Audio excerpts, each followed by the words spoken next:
Bienvenidas, bienvenidos. In honor of International Women's Day, in honor of International Women's Month, today we are going to look into the most intelligent, the best educated leader of North America. So, did you guess? Do you know? Of course, it's Dr. Claudia Sheinbaum, President of Mexico. Let's talk about some of the amazing accomplishments that she is working on, her initiatives, and her absolute ability to just deal with these boys with big egos. But first, this is Latina Literati.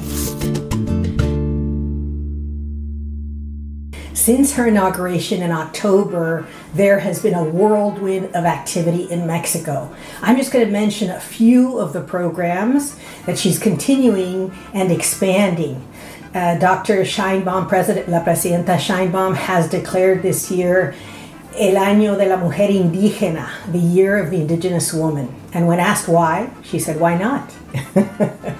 So again, an amazing force to be reckoned with as she tries to push forward her agenda and ensure that there are programs that bring about more social justice in Mexico.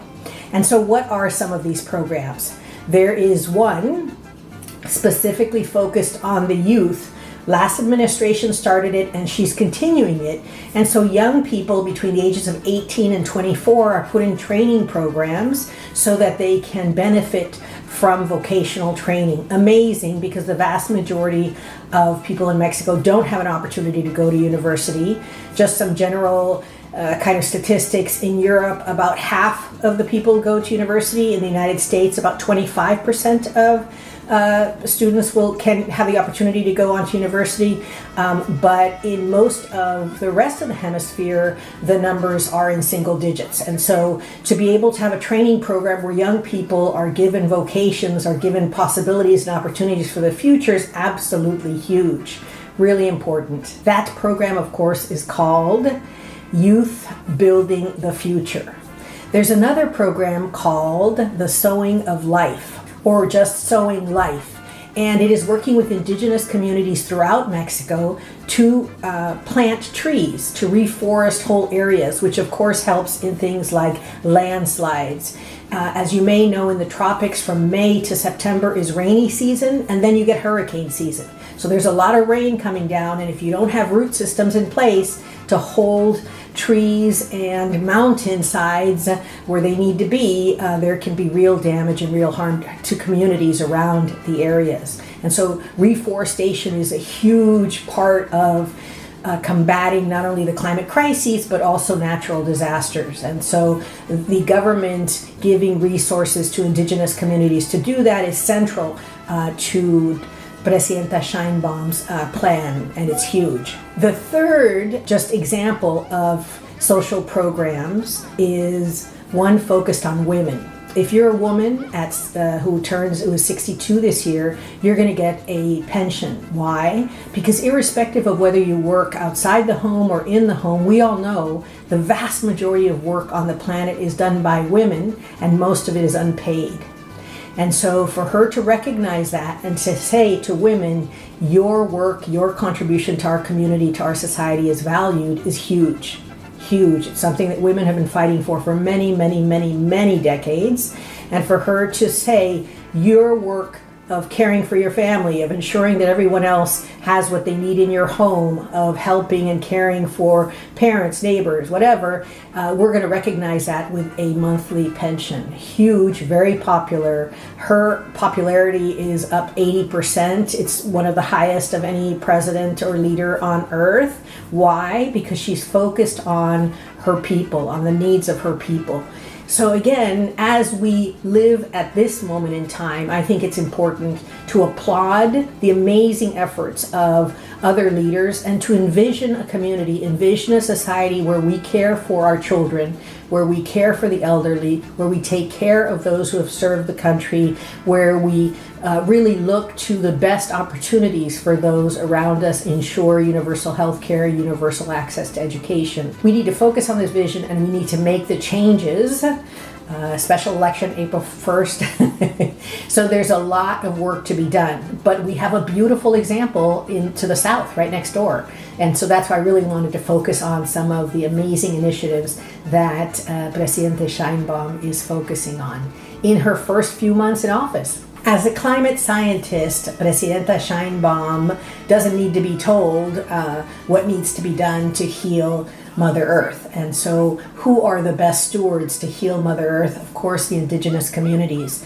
And so she is very focused on that reforestation program, very focused on women, and not just women, because all pensions have been raised in Mexico, which is huge. The elderly many times are left behind.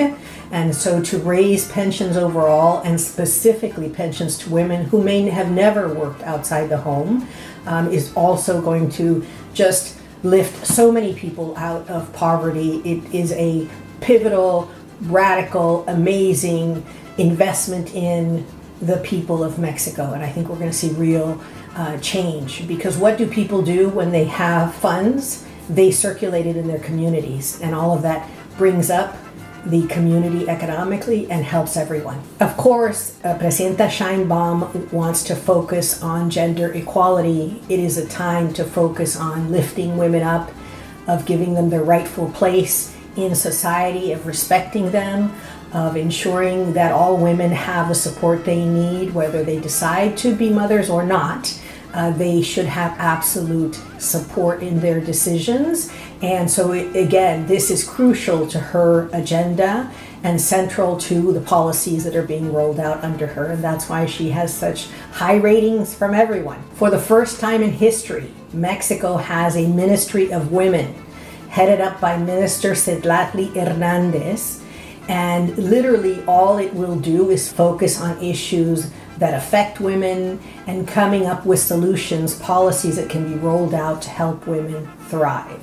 What a wonderful, wonderful ministry to establish. So aligning her goals with the needs of the climate, the needs of Mother Earth, the needs of indigenous communities, the needs of women, the needs of her society basically, are central to her policies. And amazingly, since Presidenta Sheinbaum has taken office, crime has diminished in Mexico.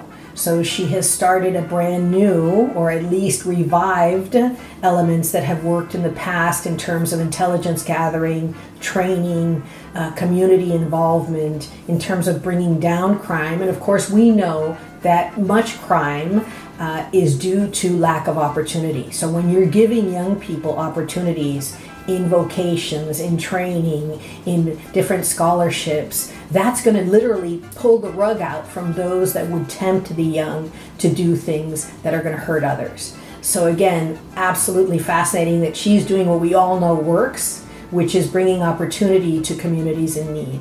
Presidenta Sheinbaum is such a shining example of so many things, of transparency, of focus on equality and social justice and respecting indigenous communities, and of course dealing with old guys who think they rule the world. And so if we've seen anything in these few weeks, has been her grace and her absolute class in dealing with these tariff threats and the phone calls. I love the description that she gives of the phone calls. And she always says, everything must be discussed within the framework of respect. Mexico is a sovereign nation. Other nations are sovereign, but we are to be treated with respect.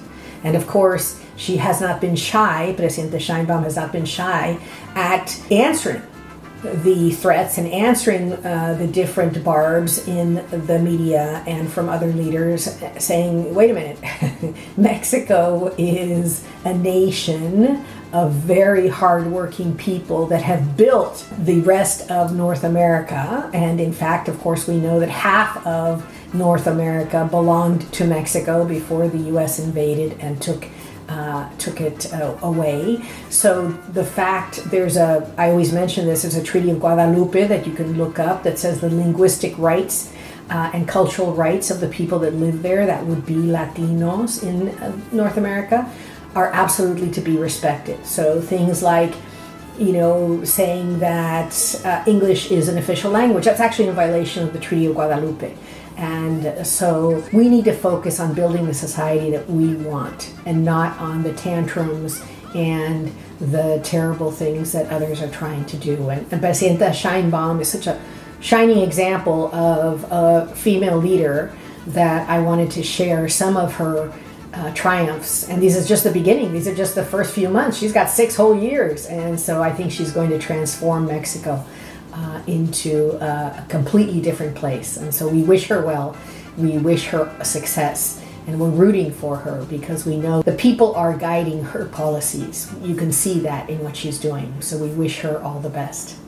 And now on to my favorite part of the video, the book recommendations.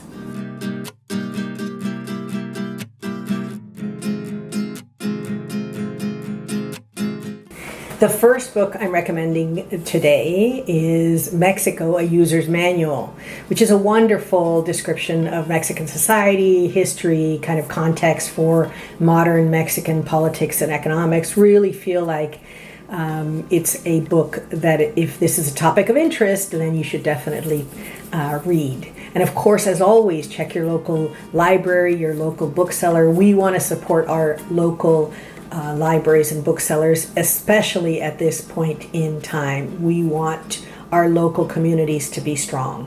The second book I'm going to recommend is called A Broken Spear. This is the Aztec or Mexica retelling of the conquest of Mexico by the Spanish.